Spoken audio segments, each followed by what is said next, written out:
Dawn Brancheau, who dreamed of becoming an animal trainer and pursued that goal with dedication and certification, truly be unaware of the dangers inherent in her profession? Never. Yet she continued because it was her passion. But passion alone couldn't save her in the terrifying final moments of her career. Join us as we narrate her last encounter with a 22-foot-long orca. Dawn Brancheau has been captivated by marine life from an early age, with a family trip from Cedar Lake to Orlando, cementing her dream of becoming a Shamu trainer. Determined to turn that dream into reality, she pursued degrees in psychology and animal behavior at the University of South Carolina. Her career in marine mammal training began at Six Flags Great Adventure in New Jersey, where she worked with dolphins for 2 years. In 1994, she joined SeaWorld Orlando, initially working with otters and sea lions. 2 years later, she achieved her goal of working with orcas. As a senior trainer, Dawn became one of the most recognizable faces of SeaWorld. She performed in the park's iconic Shamu shows, where the interactions between trainers and orcas captivated audiences and served as SeaWorld's main attraction. Her skill and charisma made her a fixture in promotional material, with her image featured on billboards throughout Orlando. This was how her life was until an unfortunate day in 2010. The morning of February 24th, 2010 began like any other for Dawn. Having spent years working with orcas, she had developed an intricate understanding of their behavior. On that fateful day, she was scheduled to perform at SeaWorld Orlando's Dine with Shamu event, a popular attraction where guests enjoyed a meal while watching orcas and their trainers interact. Dawn had worked with Tilikum, the largest killer whale in captivity, for some time.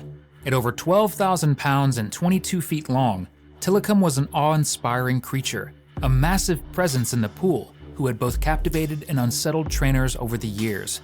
Despite his impressive stature, he had a history, a dark one, that loomed over the park like an unspoken warning. As the Dine with Shamu show concluded, Dawn lingered poolside with Tilikum, engaging in a routine play session. She lay beside the tank, rubbing his head, reinforcing the trust they had built over years of training.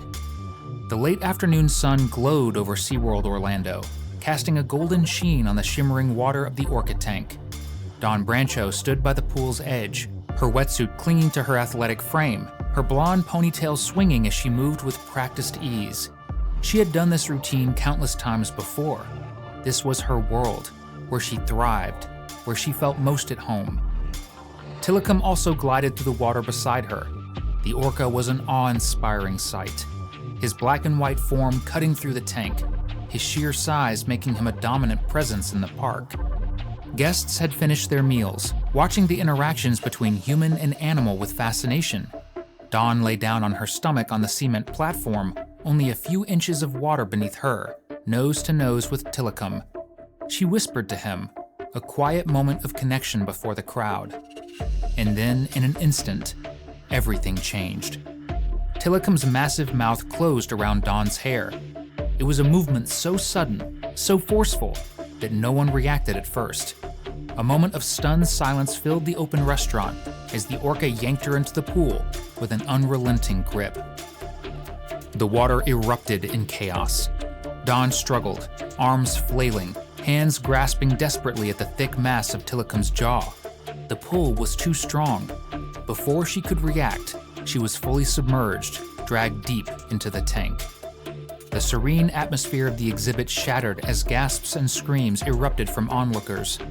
For a moment, it was unclear whether this was an intentional act of aggression or a miscalculated interaction, but as the seconds stretched into agonizing minutes, it became apparent.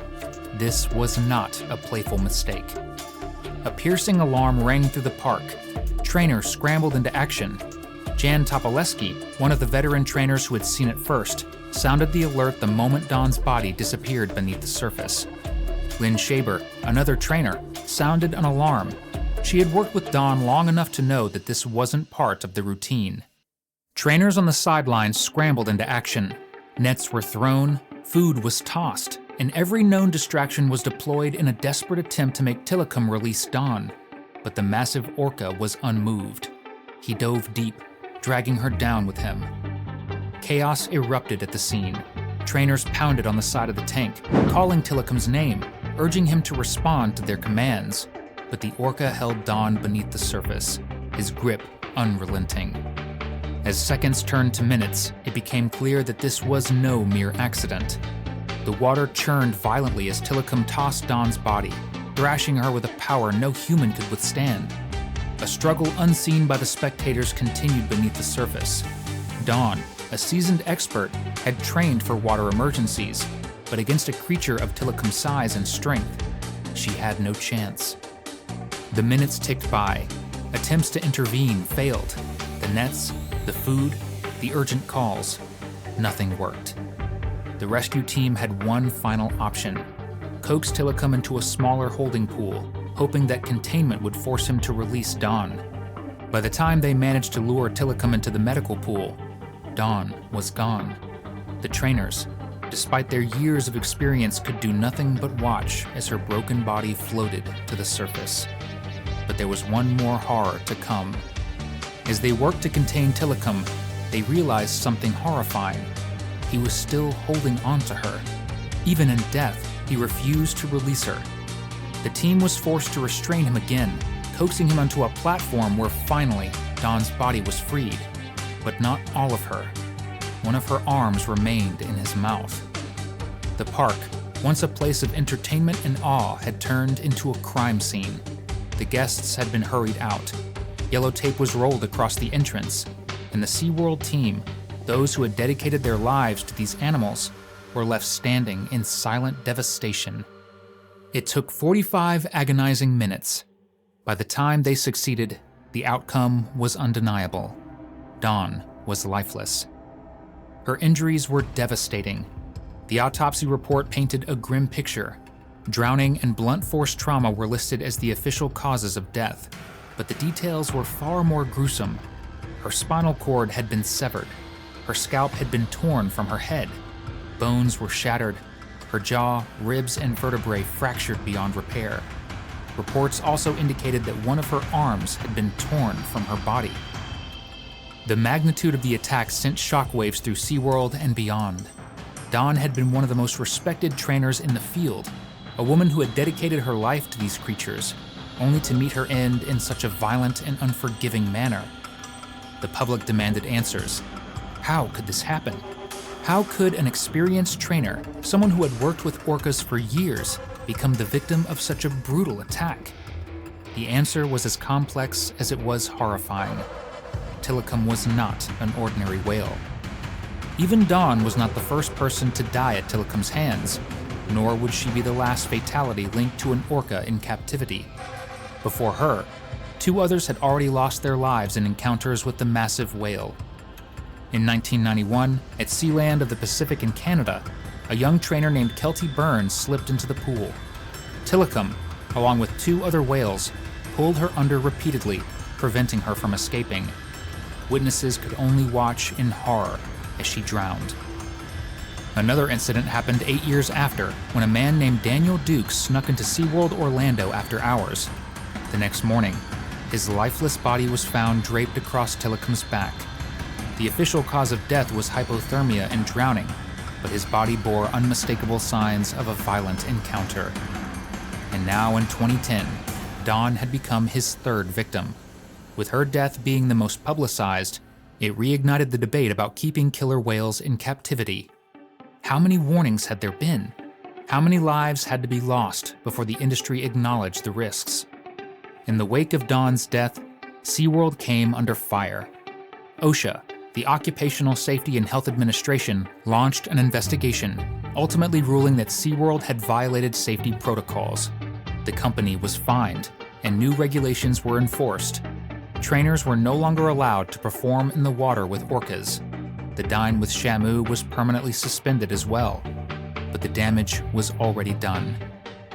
The incident also sparked a larger cultural shift. In 2013, the documentary Blackfish shook the world.